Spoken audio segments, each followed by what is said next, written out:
Bismillahirrahmanirrahim. Assalamualaikum warahmatullahi wabarakatuh. Hamdan katsiran thayyiban mubarakan fi. Asyhadu an la ilaha illallah wa asyhadu anna sayyidana wa nabiyyana Muhammadan abduhu wa rasuluh alladzi la nabiyya wa rasula ba'da. Allahumma shalli wa sallim ala sayyidina Muhammad ibn Abdillah wa ala alihi wa ashabihi wa mawalah, amma ba'd. Faqala ta'ala fi kitabihi al-'aziz al-karim wa huwa asdaqul qailin. A'udzu billahi as-sami'il 'alim minasy syaithanir rajim. Bismillahirrahmanirrahim. Wa allaw istaqamu 'ala tariqati la'asqaynahum ma'an ghadaqa. Wa qala Nabi sallallahu alaihi wa alihi wa sahbihi wa sallam, man fariha bidukhuli Ramadan haramallahu 'ala jasadahu 'ala niran. Wa qala Nabi fi hadis al-ukhra sumu tasihhu. Wa qala Nabi fi hadis al-ukhra sumu li ru'yatihi wa aftiru li ru'yatihi fa in huma 'alaikum faqmilul 'iddata asyhuri sya'bana 30 yawman. Al-Quran wal hadis sadaqallahu al-'azim wa sadaqa rasuluhu nabiyul habibul karim wa nahnu 'ala dhalika minasy syahidin wa syakirin walhamdulillahi rabbil alamin.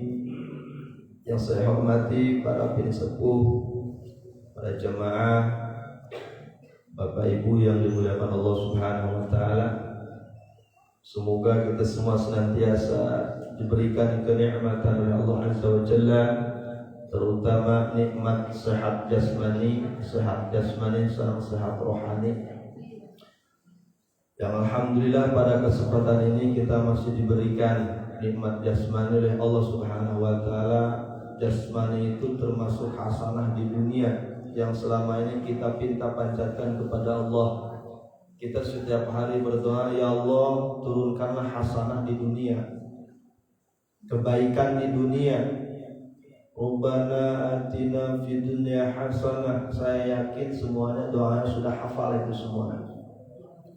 Hasanah di dunia itu yang pertama menurut tafsir Khazin diceritakan, innal hasanata fid dunya hiya as-sihah. Sesungguhnya kebaikan di dunia yang selama ini kita pinta adalah nikmat sehat, baik sehat jasmani atau sehat rohani. Itu hasanah di dunia. Kemudian wa fil akhirati hasanah, kita pinta di hadapan Allah hasanah di akhirat. Apa hasanah di akhirat? Bukan surga, bukan pahala, bukan fasilitas yang ada di surga Allah berikan, akan tetapi waridho kamatlubi, ridha Allah yang kita cari. Yang dimaksud fil akhirah hasanah di situ ridhonya Allah kepada hambanya yang selalu taat pada ajarannya. Kenapa di surga ahli surga masih minta kepada Allah, padahal fasilitas surga itu enak? Rasul pernah ditanya oleh sahabat, ya Rasulullah, apa nikmat yang paling terbesar di surga? Rasul tidak bilang di surga itu banyak buah-buahan, banyak bidadari. Pak, bidadari berapa di surga Pak per orangnya? 17 Ramadan. Berapa? Di surga bidadari punya berapa Pak? 70. Ada yang mengatakan 77. 70 berapa? 72. Imam Syuja'i, mantap ya. Tidak bilang seperti itu Rasulullah, akan tetapi nikmat yang paling luar biasa di surga itu adalah, kata Rasul, bisa bertemu dengan Allah langsung, bisa menatap Allah langsung. Itulah ahli surga. Jadi ahli surga pernah ditanya oleh Allah, ya ahli jannah, apa yang engkau minta? Sementara mobil ada, apa yang engkau dalam hati minta, aku akan kasih langsung. Apa jawaban ahli surga? Wa ridhoka matlubi ya Allah. Aku tidak butuh itu semua, hanya ridhomu yang aku pinta, yang aku mau. Oleh karena itu kita diajarkan doa oleh Rasulullah, Allahumma inna nas'aluka ridhoka wal jannah. Biasa kita pakai doa tarawih, Allahumma inna nas'aluka ridhoka wal jannah wa na'udzubika min sakhatika wan nar. Sallu. Gimana bilangnya? Salatan tarqatan jami'at rahimakumullah. Nah itu kalau dipandangkan begitu, salatan tarqatan jami'at rahimakumullah. Bukan solu ya, salatan. Mudah-mudahan Allah memberikan kesempatan menghirup udara segar di bulan suci Ramadan ya. Amin ya rabbal alamin. Sholawat serta salam marilah kita curahkan ke Habibana alam revolusi Islam, Habibina wa Syafi'ina wa Maulana Muhammadin sallallahu alaihi wasallam. Sholawat yang kedua kalinya mudah-mudahan selalu tercurah kepada sahabatnya, keluarganya, kita selaku umatnya, mudah-mudahan mendapatkan syafaatul uzma, syafaatul azimah kelak di yaumil jaza. Amin ya Allah ya rabbal alamin. Ikhwanul muslimin jamaah salat subuh yang dimuliakan Allah Subhanahu wa taala. Alhamdulillah kita beberapa hari lagi sekarang detik-detik kehabisan bulan Sya'ban. Di bulan Sya'ban itu kalau orang Kulon ahli Sunda, bahasa Sunda mengatakan itu bulan munggah, sehingga disebut munggahan.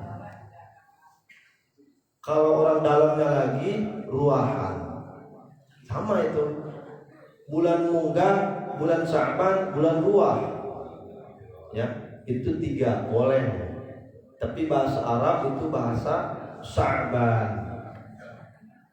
Tahu ya, setahun itu ada berapa bulan, Bu? Muharram.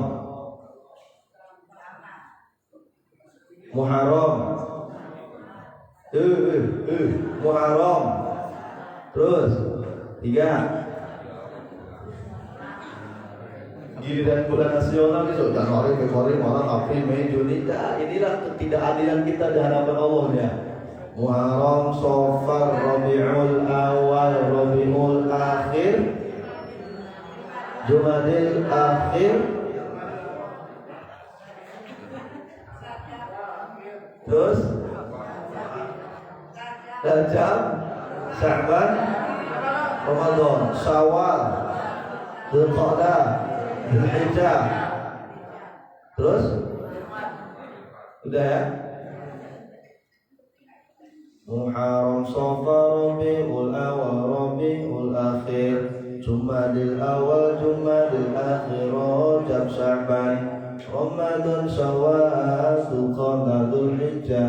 Itulah nama bulan Hijriah. Kalah sama anak-anak TPA pun. TPA pada pinter tuh.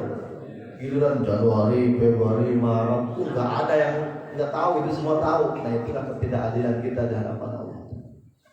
Kenapa pelajaran ilmu sekolah, bahasa Inggrisnya mantap, bahasa matematikanya mantap, giliran suruh baca Quran loh anak kita. Yang jauh-jauh lah anak kita ini belakang ikro juga. Ya. Nah, di bulan Sya'ban itu bisa kita bulan ruah. Sehingga ada bahasa di penghujung bulan Sya'ban ruahan. Ada yang sudah ruahan keluarganya pada main, biasanya gitu. Ada ya? Itu ruahan diambil dari kata arwah, ruh, ruhaniyah. Bahasa Arab itu ruahan itu bahasa Arab. Ruah diambil dari kata arwah, ruh. Sehingga bulan Sya'ban itu bulan ruhani menurut ijma ulama. Bulan Ramadan bulannya litanwiril qulub, untuk menerangi hati. Dan kita bahas apa saja yang harus kita persiapkan menuju bulan Ramadan. Ada 4 perkara. Bulan Sya'ban adalah di bulan sebut kita ruhaniyah, ruhani, untuk membersihkan diri di hadapan Allah. Caranya, kalau dari dosa kecil cukup istighfar. Kalau dosa besar, ya dia harus tobat kepada Allah. Dengan ketentuan tobat, syarat tobat ada berapa? Ada 5. Ya. Biar apa? Biar kita kembali kepada Allah dengan keadaan suci lagi. Karena hakikatnya Allah menciptakan manusia dalam keadaan suci. Kembali lagi kepada Allah harus keadaan suci. Kayak baju di dalam lemari, suci kan? Setelah dipakai ada nodanya, ada kotorannya. Bagaimana itu baju yang ada noda, yang kotor bisa kembali ke lemari lagi? Maka harus dicuci. Begitu pula jasad dan ruhani kita harus dicuci, dibersihkan melalui istighfar. Kalau hakul adami, selesaikan di dunia hakul adami.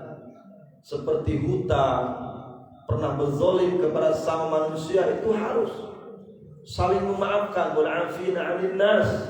Makanya di bulan Sya'ban itu makna dari ruwahan adalah saling maaf-maafan. Memaafkan, khawatir ada lupa, khoto, salah, dosa, pernah menzolimi kepada sesama. Maafin ya, bentar lagi mau Ramadan, maafin ya. Kenapa di itu? Ini wilayah Sunda itu seperti itu. Indonesia seperti itu tuh. Maafin ya mau Ramadan.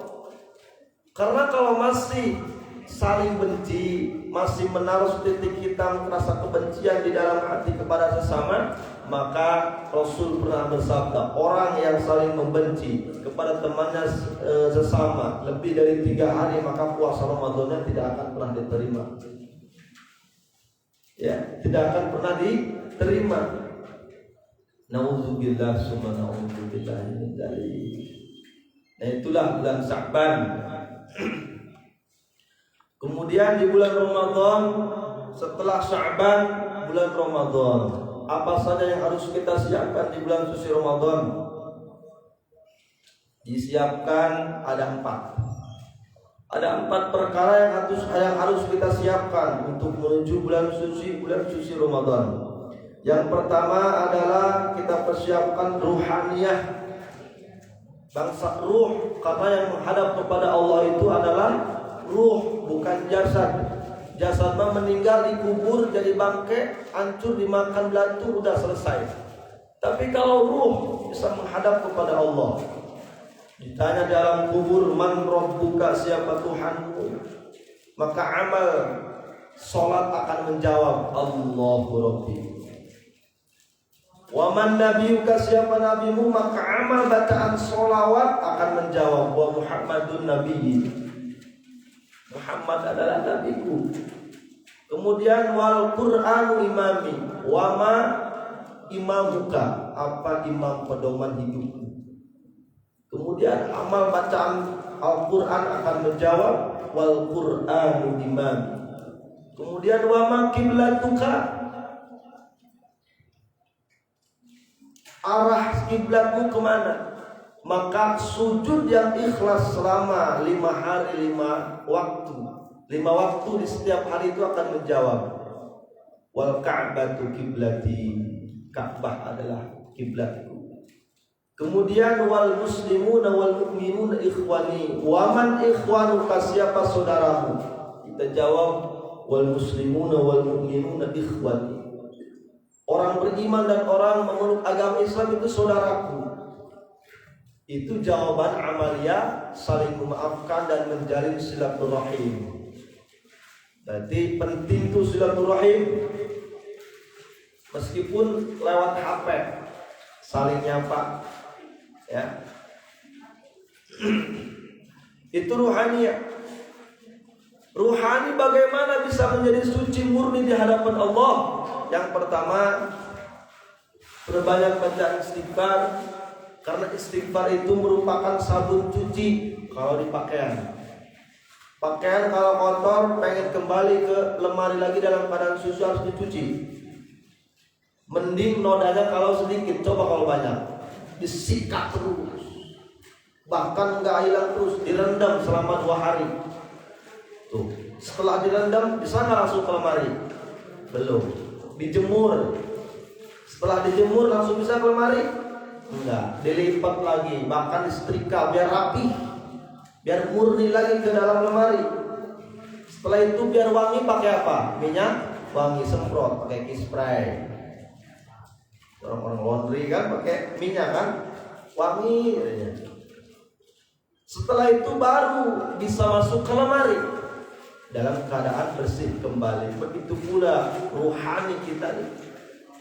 Bagaimana kembali kepada Allah biar mengalir suci lagi? Pertama harus dicuci dulu berarti.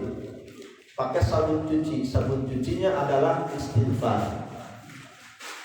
Kalau dosanya sedikit, istighfar berapa kali sudah diampun. Coba kalau dosa banyak, istighfar terus, disikat terus. Kalau nodanya banyak, maka harus banyak istighfarnya melalui taubatan nasuha. Ya Allah, Masya Allah. Taubatan nasuha itu bagaikan direndam. Begitu pula kita sebelum menghadap ke Allah itu, maka orang yang punya dosa, tetap umat Nabi Muhammad, Rasul pernah bersabda, umatku semua akan masuk surga. Tapi kalau dia punya dosa, maka sikat dulu, direndam dulu. Paling sedikit 2 hari, 3 hari kan gitu kalau pakaiannya. Kalau kita berapa tahun coba? Dosa tidak meninggalkan sholat, berapa tahun Allah rendam di neraka. Nauzubillah. Sehingga Rasul pernah ketika Isra Mi'raj dipertemukan kepada satu golongan yang dimana golongan tersebut dalam keadaan disiksa.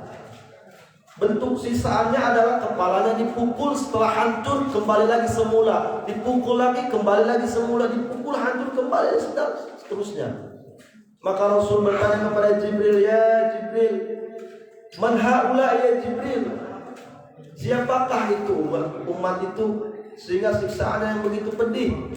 Maka Jibril menjawab, haula illadzina tatasaqalu usuhum 'ani sholatil maktubah. Dialah perumpamaan umatmu yang selama di dunianya sering meninggalkan sholat ternyata. Ya Allah. Sehingga ulama mengatakan orang yang meninggalkan sholat itu tempatnya di neraka sakor. Ahli neraka sakor ditanya oleh Allah, wahai ahli neraka sakor, kenapa kamu bisa masuk neraka sakor? Maka ahli neraka sakor itu menjawab, qalu lam naku minal musallin, aku sering meninggalkan sholat. Ustaz, sholat itu kewajiban kepribadian. Oke, ya. Sholat itu kepribadian.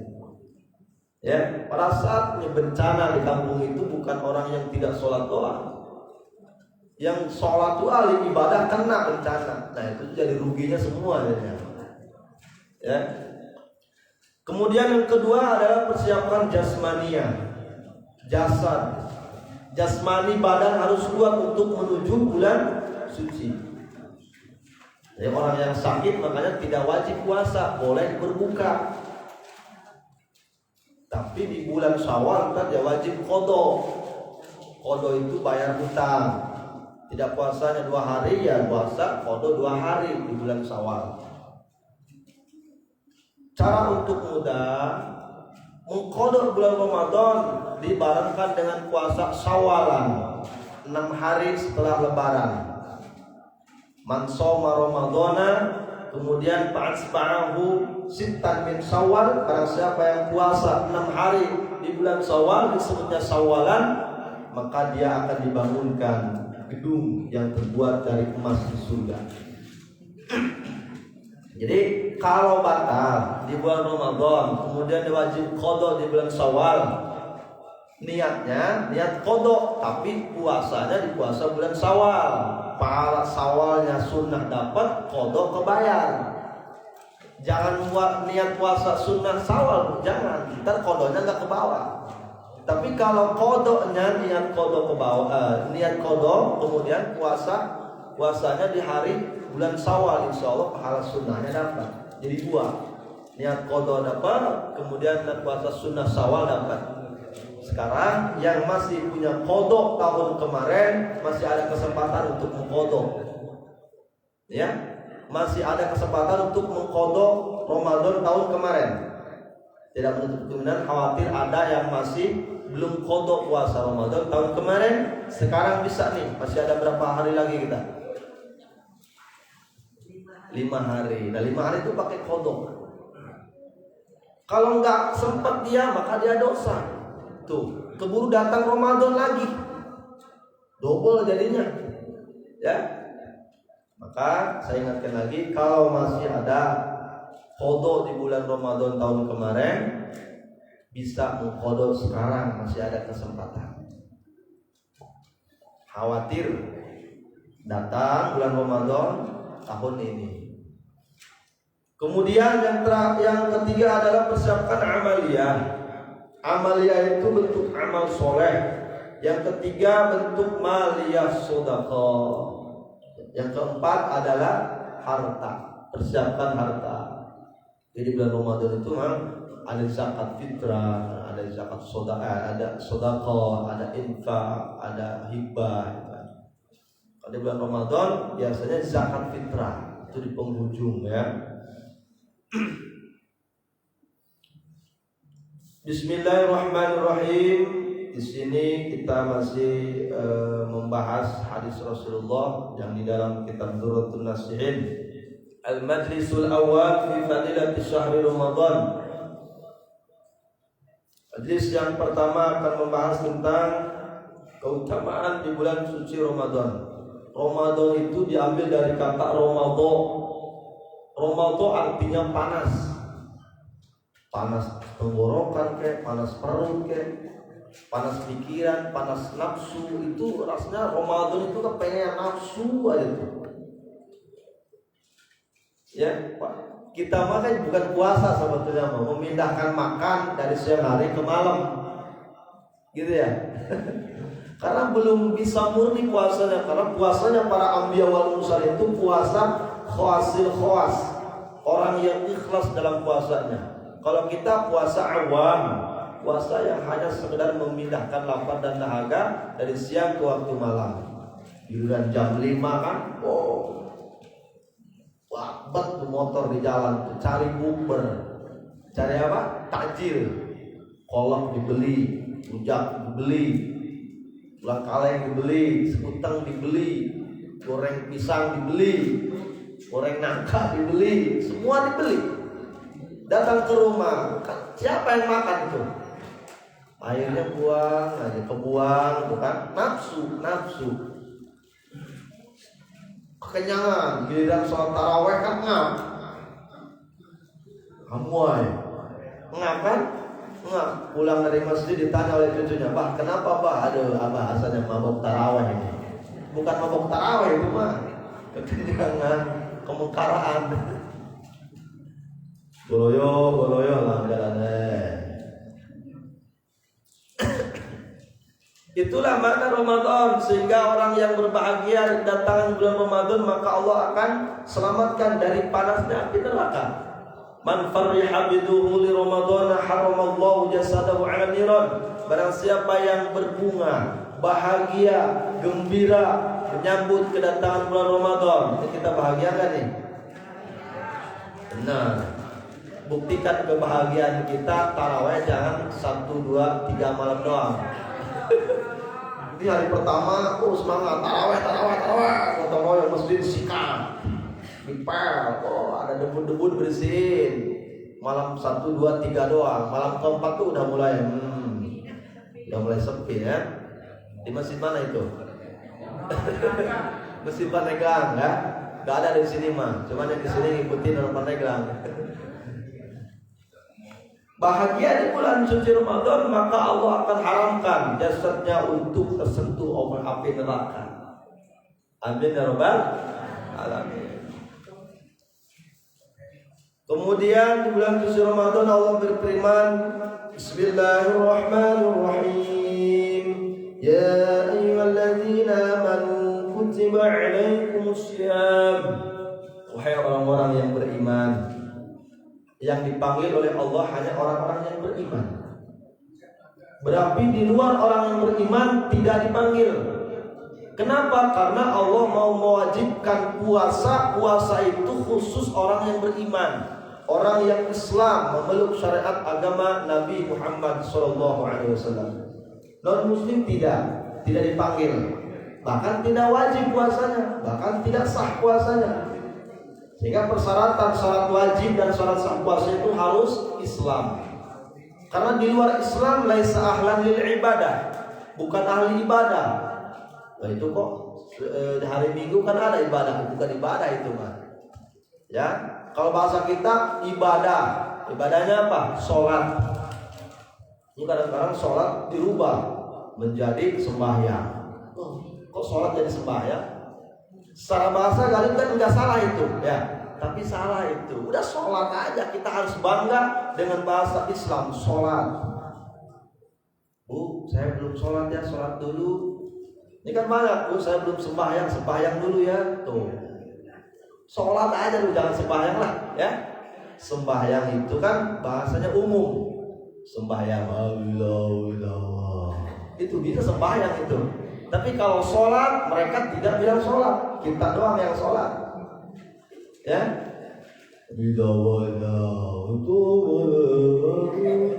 Itu begitu ibadah ya. Maka kata Allah, wahai orang-orang yang beriman, kutiba alaikumusiyam, telah dipardukan, telah diwajibkan, telah dituliskan keparduannya kepada engkau atas kamu wahai orang-orang yang beriman untuk melaksanakan ibadah puasa. Apa tujuannya? La'allakum tattaqun, untuk menambah ketakwaan. Kalau puasa kan kita mau ini mau itu dijaga. Takwa dijaga gitu kan. Takwa itu menurut Sayyidina Ali bukan hanya sekedar menahan nafsu doang. Tapi ya Amirul Mukminin, kata para sahabat, apa sih yang maksud dengan takwa? Sayyidina Ali menjawab, at-taqwa hiya al-khauf minal jalil. Punya rasa takut kepada Allah. Pada saat makan nasi uduk, ngambil aja dulu, ntar bayarnya berantakan. Ngambil gorengan 5, bayar 1, itu kan darmaji, makan 5 ngaku hiji, darmaji ngadahar 5 ngaku hiji, tuh dibayar tuh kan 2.000, saya udah bayar tuh tadi 10.000, minta kembalian lagi. Ya Allah. Makan 5 ngaku hiji, dibayar 2.000. Bu, saya uang tadi 10.000, kembaliannya 5.000. Ya Allah. Mencuri itu sama tuh. Nafsu berarti tidak takut kepada Allah. Hal terkecil itu gambaran. Ya. Takut kepada Allah justru akan mendekatkan diri kepada Allah. Berbeda takut sama makhluk. Takut misalkan sama ular, sama harimau. Kita semakin mendekat atau semakin menjauh? Menjauh. Itulah takut kepada Allah semakin mendekatkan diri kepadanya. Kemudian takut kepada makhluk akan semakin jauh. Kita takutkan ke ular, takut ke harimau. Kemudian orang yang di bulan suci Ramadan puasanya yang ikhlas, maka surga akan rindu kepadanya. Surga akan kebongroy, tahu kebongroy? Akan terpelet. Orang yang terpelet kan gimana? Mahabbahnya luar biasa. Sehingga ada teman saya yang puasa mahabbah. Puasa mahabbah pertama puasa biar ketambahan cinta dirinya kepada Rasulullah. Disebutnya puasa mahabbah Rasulullah. Mahabbahnya ya puasanya itu dibatasi, kan? Buka minum air doang, sahur minum air doang selama 40 hari. Tempatnya di Cirebon, di Pamuragan. Ada sini orang Cirebon. Tahu Pamuragan? Nah, Pamuragan itu ada yang namanya Kiai Haji Mbah Khotim almarhum. Diteruskan oleh putranya Kiai Haji Aang Ghazali. Itu puasanya 40 hari. Puasa apa? Puasa taubat. Tujuannya pengen rasa cinta kepada Rasulnya bertambah. Itu minumnya, bukanya minum doang segelas. Sahur minum lagi, gitu aja tuh minum, enggak makan nasi. Sehingga pulang ke kampung badannya kurus ya, tapi kulit putih. Ya Allah, beraknya seminggu sekali juga nggak ada yang keluar ke berak. Biar riyadhah, mujahadah, melatih diri dengan puasa. Maka ulama itu berbeda-beda untuk mendekatkan diri kepada Allah, beda-beda. Puasa, ada yang puasa, ada yang sholat. Kalau orang yang punya harta, dengan hartanya sedekah. Ada Abdurrahman bin Auf pakai harta. Abu Bakar dengan tafakurnya, bijaksananya sifatnya. Sayyidina Umar perangnya bukan keras. Sayyidina Ali ilmunya masih muda tapi ilmunya luar biasa. Sehingga pernah izin kepada Rasulullah, ya Rasul aku ikut perang ya. Jangan, kata Rasul, kamu masih kecil. Meskipun pintar kamu masih kecil. Setelah balik umur agak dewasa baru diajak perang oleh Rasul. Karena belum siap fisiknya ya kalau masih muda. Kemudian apa saja siapa orang yang dirindukan oleh surga? Maka Rasulullah SAW bersabda, al jannatu mustaqotun li arba'in nafarin. Surga terpelet merindukan kepada orang 4 golongan ini. Jadi bukan kita yang merindukan surga, tapi surga yang merindukan kepada 4 golongan. Siapa yang 4? Orang yang talil Quran, yang membaca Al-Quran. Bisa surga ya? Al-Quran sudah bisa baca semua, bacanya bisa? Meskipun ikro Ustaz, ikro ini dapat pahala, nggak dapat, insya Allah. Ini kadang-kadang ada yang masuk ikro nggak dapat pahala, kata siapa? Ya Allah, itu memutuskan semangat orang yang ahli ngaji itu. Ya, meskipun ikro tetap pahalanya itu tetap dapat, sama dengan orang yang baca Quran yang sudah lancar. Bahkan yang masih ikro, dia ada kesulitan, kesusahan ketika membacanya, itu pahalanya jauh lebih besar daripada orang yang sudah lancar baca Quran. Kenapa? Karena dia konsisten, istiqomah belajarnya. Kalau istiqomah kan yang dinilai bukan bisa dan tidaknya, tapi istiqomahnya, seriusnya membaca Al-Quran. Ini kebanyakan orang yang baca Quran lancar, jarang baca Qurannya. Tapi orang yang itu rajin bacanya, maka jauh lebih pahalanya jauh lebih besar daripada orang yang sudah lancar, tidak jauh baca Quran. Dulu mah masih ingat ngaji itu di amben-ambenan. Yang dikenalkan kepada murid itu bukan cara bacanya, tapi makhorijul hurufnya dulu. Yang dikenalkan huruf hijaiyahnya, ba-nya di mana getarnya, di sini a. Ta gimana ta, bukan ta tapi ta. Itu dikenalkan itu dulu tuh. Ha, mana ha, mana ha, mana ain, mana a. Itu dulu yang dikenalkan. Setelah fasihah, kenal makhrajul huruf yang 20 dan 28, baru diikat ke cara bacanya. Aiu, babiu, tatitu, zazidu. Aiu, babiu, tatitu, zazidu. Zazizu, zazaza. Jadi setelah lancar bacaannya, dia sudah fasihah taksimnya itu hurufnya. Sekarang kan cuma ikro doang bacanya terus, tapi makhrajul hurufnya tidak dikenalkan.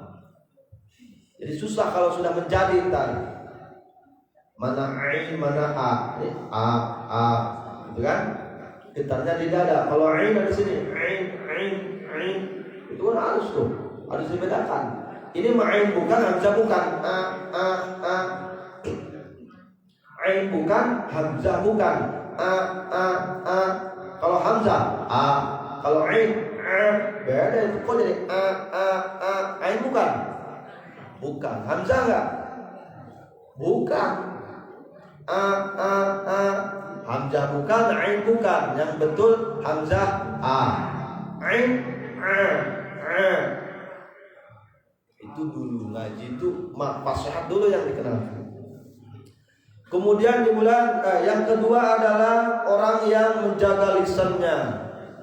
Orang yang menjaga lisan itu kan luar biasa, sehingga keselamatan seseorang tergantung di lisannya. Salamatul insan fi hifdzil lisan.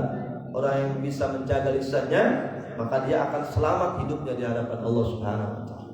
Kenapa? Karena lisan itu meskipun tidak bertulang, meskipun tidak tajam, tapi pada saat diucapkan kemana obat hendak dicari, sehingga ada bahasa bila pedang melukai tubuh masih ada harapan sembuh, tapi bila lisan melukai hati kemana obat hendak dicari. Benar kan? Itu lisan kalau melukai hati seseorang, apa obatnya coba? Nggak ada. Meskipun minta maafnya, tetap di hati itu ada bekas rasa kebencian. Itulah lisan, tidak bertulang, tapi ketika melukai melebihi pedang yang melukai tubuh. Kan tinggal dibawa ke dokter udah sembuh, paling ada cedak-cedaknya, hitam bekasnya kan. Tapi kalau bekasnya lisan, hati tergores, ya, apalagi seorang anak ke seorang orang tua, seorang anak ke ayah, ke bapak, ke ibu, ke bunda, ke mamahnya, ya. Jadi batinnya itu, kontak batinnya luar biasa. Makanya doanya orang tua kepada anaknya bagaikan doa para nabi kepada umatnya. Saking apa? Saking diijabahnya, cepat diijabahnya oleh Allah Subhanahu wa taala.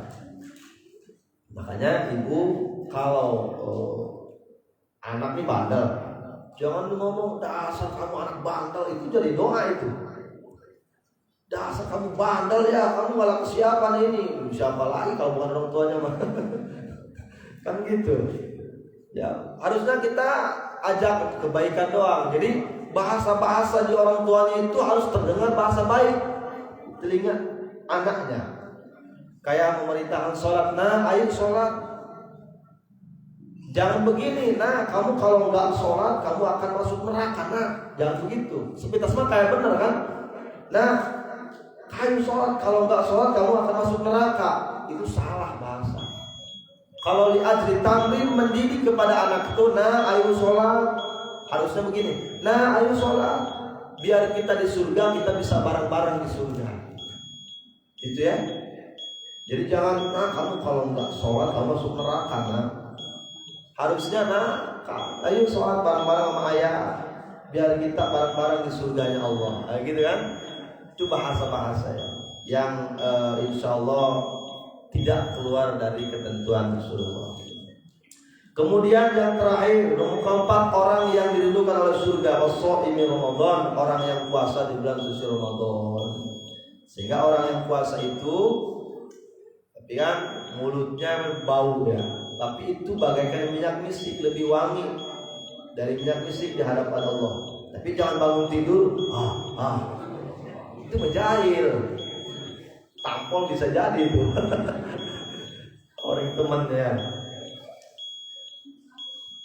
Kemudian di bulan Ramadan, bulannya doa. Selain bulan suci Ramadan, bisa kita bulan itu, Ramadan itu bulan riyadhah, untuk melatih diri. Dengan cara apa? Dengan cara melatih nafsu. Ini nafsu aja dulu ya, jangan ke rohani. Karena di dalam puasa itu ada 3 bagian. Ada puasa jasmania, kemudian yang kedua adalah puasa nafsiyah, kemudian yang ketiga puasa ruhaniyah, qalbi, berarti qalbiyah. Bahkan menurut Imam Ghazali ditambah puasa ruhiyah, ruhnya yang puasa. Meskipun tiap hari makan minum ya, tapi ruhnya puasa. Allah, mengingat Allah terus, itu puasa ruhiyah. Yang pertama kita mau puasa jasmaniah dulu, karena jasmaniah itu adalah syariat. Puasanya jasmaniah itu adalah syariat. Menahan lapar dan dahaga itu puasa jasmaniah. Kalau nggak makan kita lemes, kalau nggak minum kita lemes, karena makonya masih di situ kita. Belum bisa dibaca tasbih, udah kenyang. Ketika lapar cukup baca tasbih, subhanallah, udah kenyang, semangat lagi, belum bisa kita. Maka yang pertama puasa jasmaniah dulu, sesuai dengan ketentuan syariat fikihnya. Maka syarat sah puasa, syarat sah wajib puasa, syarat sah melaksanakan puasa Ramadan atau puasa sunnah ada 5. Itu ada yang berbarengan, 3 sama 2 gitu kan. Syarat wajib puasa, syarat sah puasa bareng-bareng. Apa yang pertama? Yang pertama harus menurut agama Islam. Ini menurut kitab Safinatun Najah karangan Syekh Nawawi Tanara Al-Jawi di Serang. Jadi Indonesia itu pernah diharumkan oleh salah satu ulama yang ada di Banten, yaitu Syekh Nawawi Tanara. yang ada di Tanah Serang, Banten, dekat Banten Lama. Sehingga kalau haul mengenang kematian beliau itu ramai, padahal kuburannya di Mekah. Kuburannya di Mekah, di Ma'la Mekah. Karena beliau pernah menjadi mufti Mekah, Madinah. Meninggal di Mekah, kemudian dimakamkan di Mekah.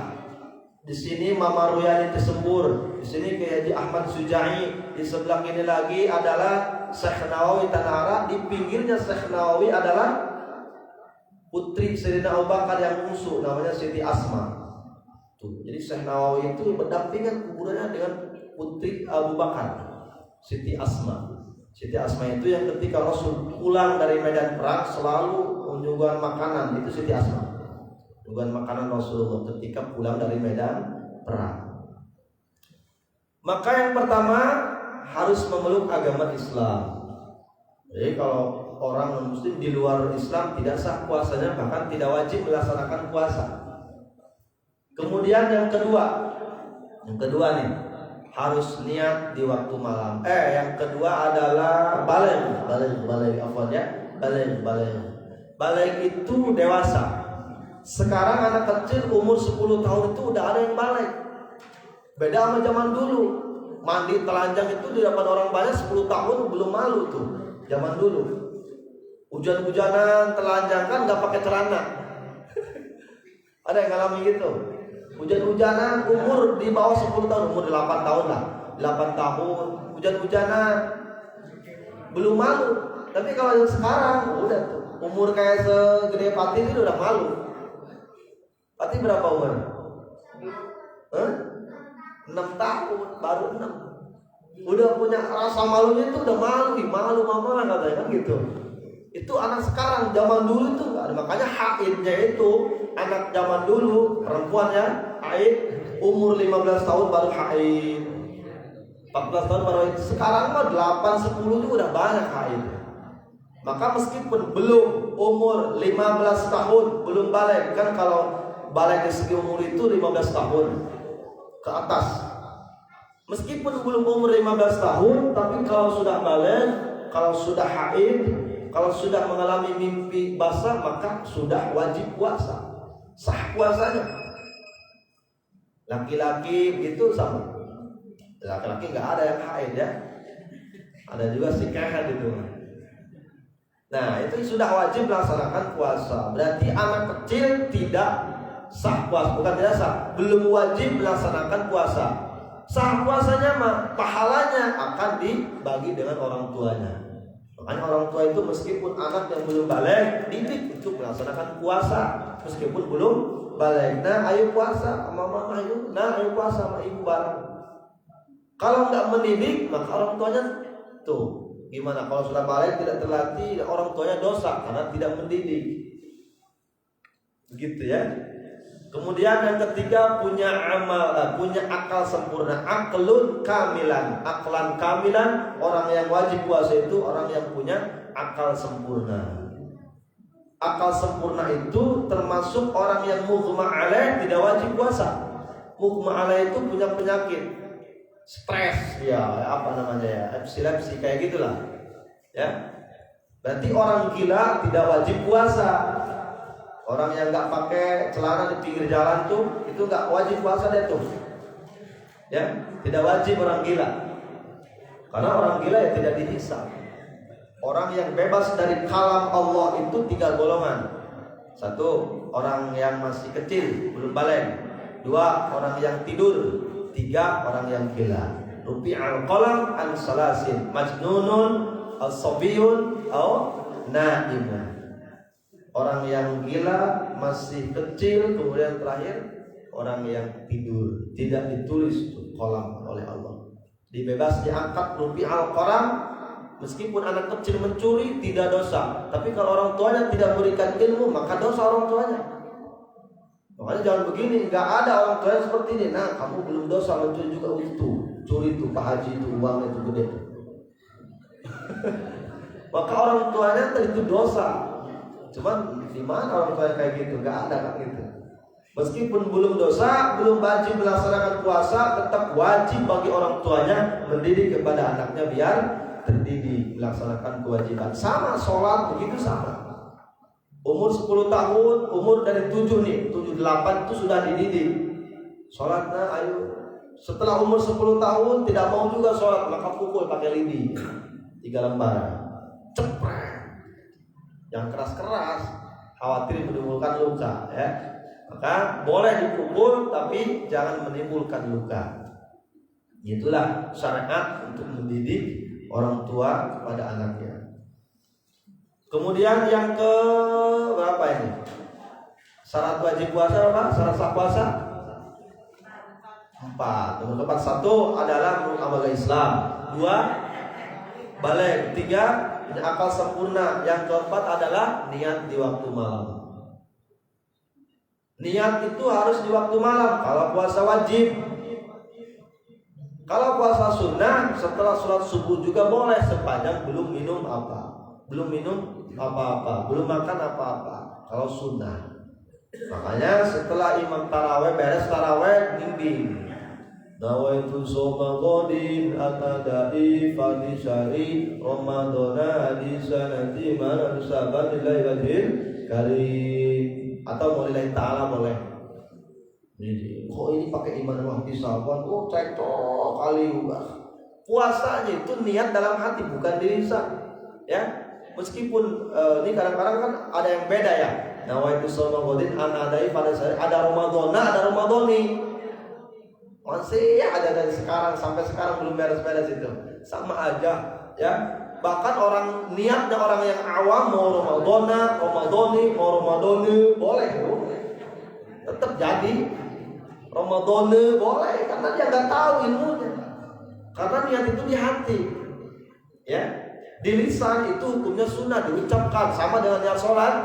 Sholli fardhu maghrib tidak terdengar juga tidak masalah, sah sholatnya. Yang betul ketika takbiratul ihram, Allah di dalam hati saya niat sholat fardu subuh, saya niat sholat fardu maghrib. Yang penting di hati ada, karena lisan itu ada sunnah. Wa talaffuzu biha sunnatun, melafadzkan niat di dalam lisan sunnah. Wa mahalluha al-qalbu, tempatnya niat di dalam hati. Sehingga yang wajib itu niat di dalam hati. Waktunya niat sholat ketika takbiratul ihram. Waktunya niat wudu ketika membasuh wajah. Waktunya niat puasa di waktu malam. Jadi punya waktu niat juga. Kita kalau wudu niatnya itu pas apa? Lain keram, kocok-kocok niat di situ ya. Kebanyakan gitu ya. Keram suruh nawaitu sama Allah. Nawaitu dua dalam yang ada sendiri. Niat itu ketika basuh wajah. Kalau wudu jangan serang itu kocok-kocok tangan, kumur-kumur udah niat. Maka tempatnya niat, waktunya niat ketika wudu, ketika membasuh wajah. Begitu. Netes air ke wajah, mau basuh wajah, baru situ niat. Nawaitu wudu'a liraf'il hadas. Di hati, bukan di lisan. Ya, di hati. Jadi tempatnya niat di dalam hati. Tempatnya niat di dalam hati sama ketika Ramadan juga puasa. Maka ketika taraweh sampai ke sahur itu niat. Bahasanya kalau kan dalam niat puasa itu nawaitu shauma ghadin, ada godinnya tuh. Saya niat puasa di siang hari fardhi syahri Ramadan, karena wajib di bulan suci Ramadan. Berarti kalau ada bahasa godin garis bawah kita, oh berarti niat ini harus ada di waktu malam. Enggak mungkin kalau diwajibkan malam ada bahasa godin. Godin itu artinya pagi, isuk. Sekarang nih pagi. Nawaitu shauma godin, saya niat puasa besok. Kalau ada niat bahasa besok berarti wajib niat di waktu malam. Itu. Jadi ada makna tersimpan di dalam lafaz godin. Nawaitu shauma godin. Godin itu kan pagi, berarti wajib niat di waktu malam. Bahasa Arabnya tabyitun niat, niat di waktu malam. Bagaimana kalau lupa niat? Tidak sah puasanya. Namanya taraweh tiap malam. Kalau taraweh tiap malam insya Allah nggak bakal lupa. Kan, tapi sampai tuntas tarawehnya. Nawaitu shauma ghadin, ada itu kan imam nawaitu shauma ghadin anadai fardhi syahri, itu ada yang bimbing tar. Tapi niat ketika dibimbing oleh Imam Tarawih, kita jangan bilang nawaitu shauma ghadi, nawaitu shauma, resapi niat dalam hati, nawaitu shauma. Udah niat sebentar kok. Ya, sebentar. Kemudian di dalam bahasa tadi perlu tahu ya, meskipun ini tidak wajib tapi perlu tahu. Khawatir dijadikan permasalahan. Ini Ramadan, ini Ramadana, mau Ramadan enggak masalah. Mau Ramadanu, orang yang kagak paham akan gak masalah. Cuman ulama itu membimbing pada kita biar paham nih kenapa jadi Ramadhani.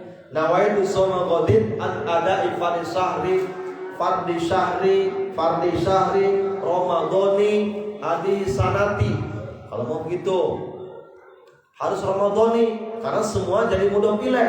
Nawaitu shauma ghadin an ada'i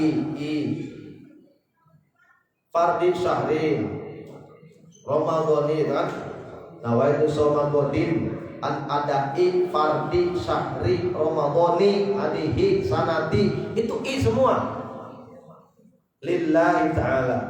Enggak pakai Allah Akbar, saking khusyuknya Allah Akbar. Allah Akbar, niat puasa ini mah. Bagaimana kalau Ramadhana? Nawaitu shauma ghadin an ada'i fardi syahri Ramadhana hadis sanata. Kalau mau Ramadhana pilih itu dua ya. Ini kita selama ini pakai yang mana? Ramadhani hadihi. Ada Ramadhana ya? Ada Ramadhana tapi kedepannya tidak sanati, sanati. Ramadhana sanati, Ramadhani sanati. Nah ini secara hukum ilmu fikihnya kurang tepat. Tetap secara niat sah ya. Ini lagi membahas kalimat ini mah. Nawaitu shauma ghadin, kalau mau dibaca Ramadhani kesononya harus sanati. Nawaitu shauma ghadin an ada'i fardi syahri Ramadhani hadis sanati. Karena itu semua JR semua tarkibul kalimatnya menjadi mudhof ilaih. JR semua, enggak ada isim ghair mudzhari. Tapi kalau nawaitu shauma ghadin an ada'i fardi syahri Ramadhana hadis sanata. Ramadhana isim ghair mudzhari alamat kasrahnya oleh fathah. Kedepannya mansubun ala zamaniyah, harus dipatahkan hadihi sanata lillahi ta'ala. Boleh ya. Tinggal dipilih tuh mau Ramadhani hadis sanati, mau Ramadhana hadis sanata, silahkan monggo. Ya, segi hukum juga memang udah sah niatnya mah. Nah itulah kalau puasa di Ramadan wajib niat di waktu malam. Tapi itu niat namanya.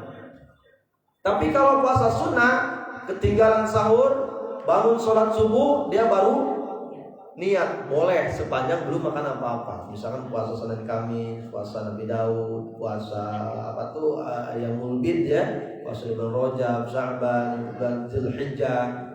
Ya. Maka di bulan Dzulhijjah diharamkan puasa ada dua. Satu di hari Idul Fitri, Idul Adha, 2 Id. Yang kedua, puasa haram di waktu Ayyamut Tasyrik. Hari Tasyrik itu tanggal berapa, Bu? Januari, Februari tanggal berapa?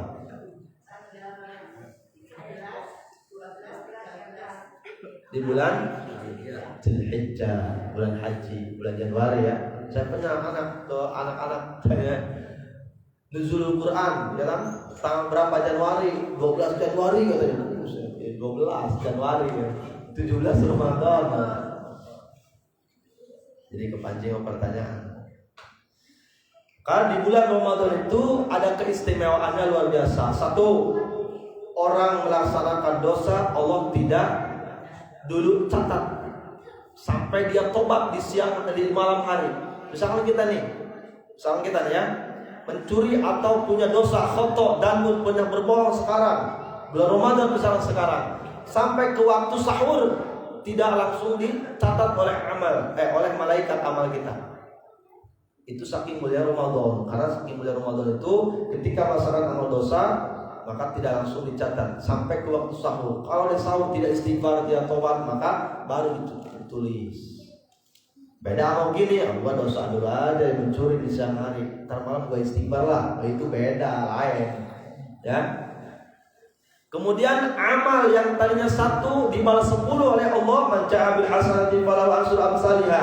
Barang siapa melaksanakan satu kebaikan, maka dia akan dibalas oleh Allah 10 kali lipat. Ketika di bulan Ramadan yang jadi 10 itu menjadi 100. Jadi dilipat gandakannya amal umat Nabi Muhammad ketika melaksanakan amal soleh di bulan suci Ramadan. Makanya amal soleh itu banyak. Ada yang sedekah, ada yang talil Quran, ada yang iktikaf, ada yang ngasih takjil itu kan orang-orang yang berpuasa. Dan sedekah itu tidak harus oleh materi. Sedekah itu bisa ada 4 pilihan kata Rasul. 1, man kana lahu malun falyatasaddaq bimalihi. Punya harta, sedekah oleh hartanya. Dengan hartanya sedekah dengan hartanya. Makanan dengan uang, kira-kira mana tuh yang paling mudah? Makanan ya? Makanan. Jadi bulan puasa itu kan takjil rame. Ibu haji ini nih, hari ini nih buat masjid. Tapi kalau duit kadang-kadang susah ya, 100.000 itu susah. Tapi kalau makanan, padahal makanan itu masaknya itu lebih dari 100.000. Nah itulah ibu-ibu suka masak ya. Daripada kasih uang yang langsung, mendingan masak gitu. Maka yang kedua, kalau tidak punya harta, wa man kana lahu quwwatun falyatasaddaq bi quwwatihi. Punya kekuatan, sedekah dengan kekuatannya. Contoh di masjid kita lagi gotong royong ya, misalkan. Lagi gotong royong ngecat, ngepel masjid apa itu termasuk sedekah dengan tenaga. Tidak punya tenaga, wa man kana lahu ilmun falyatasaddaq bi ilmihi. Sedekah dengan ilmunya. Ketika orang lain kurang paham nih niat puasa bagaimana, syarat sah puasa bagaimana, hal-hal yang batalkan puasa apa saja, sunnahnya puasa apa saja, makruhnya puasa apa saja, qada puasa bagaimana caranya, kita ajarkan meskipun muridnya 1. Ya, murid saya punya kenalan, muridnya itu 2 orang di rumah, tapi dia istiqomah ngajarnya. Luar biasa kan gitu. Luar biasa. Kalau gini kan banyak kan. Ada 2 orang, dia sampai meliburkan ini waktunya itu disipun oleh dia. Salut ya. Istiqomah dawamnya itu yang Allah nilai, bukan bisa.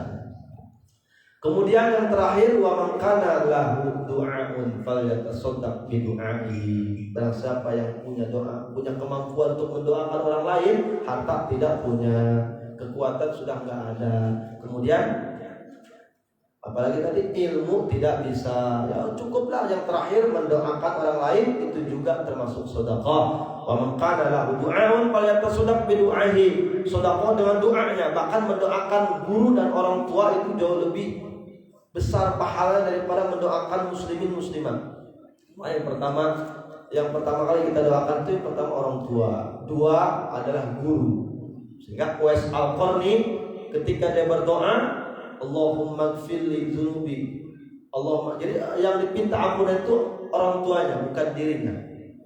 Maka oleh ibunya ditanya, "Nak, kamu kenapa minta ampunan dosa ibu doang?